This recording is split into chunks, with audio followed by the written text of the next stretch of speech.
साम्राज्य न्यूज, सामान्यांचा असामान्य आवाज।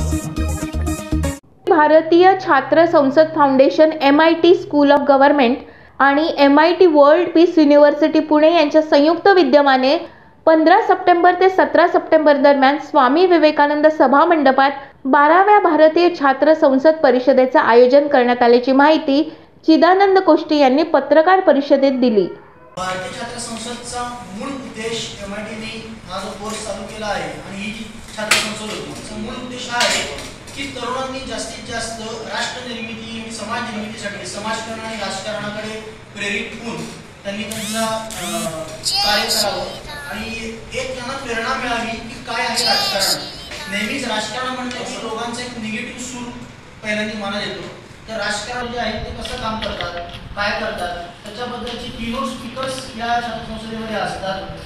युवा आमदार, वेगवेगळे विधायक, वेगवेगळ्या राज्यातील विविध विद्यापीठांमधील कुलगुरूंचं मार्गदर्शन मिळतं। वेगवेगळे शास्त्रज्ञ संशोधक असतील, साहित्यातले नामवंत व्यक्ती असतील, समाजकारणामधले असतील, असे वेगवेगळ्या क्षेत्रामध्ये जे जे मान्यवर लोक आहेत त्यांचा अनुभव ते तिथे तुमच्यासमोर मांडतात, तुम्हाला एक प्रेरणा देतात आणि अजून आपल्या राष्ट्रासमोर किंवा समाजासमोर जे काही प्रश्न आहेत की जे तरुण सोडवू शकतात सर्वांच्या सहभागातून आणि कार्यक्षेत्रातून त्याच्याबद्दलचे वेगळे विचार तिथे मांडले जातात।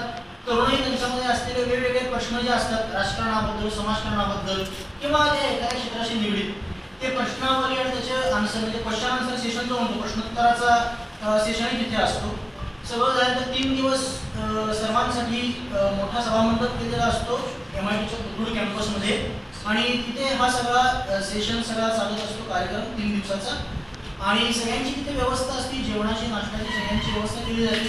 कार्यक्रम संपल्यानंतर वेगवेगळ्या राज्यातील वेगवेगळ्या कॉलेजेसमधील विद्यापीठातील तरुणांचं एकमेकांचे आदानप्रदान व्हावे, विचार ग्रुप डिस्कशन याच्यासाठी वेगवेगळे त्यांना प्रॉब्लेम दिले जातात आणि युथ टू युथ कनेक्ट किंवा स्टुडंट टू स्टुडंट कनेक्ट या कार्यक्रमाच्या माध्यमातून वेगवेगळ्या प्रश्नांवरती तिथे म्हणजे वेगवेगळे चर्चा होती आणि त्या चर्चासत्राच्या अनुभवातून किंवा वेगवेगळे व्हॉट्सअप ग्रुप तयार करून काही सोल्युशन एखाद्या गोष्टीला समाजाच्या प्रश्नांना विद्यार्थी किंवा तरुण म्हणून देऊ शकतो का याच्यावरती त्याची कारणमीमांसा केली जाते।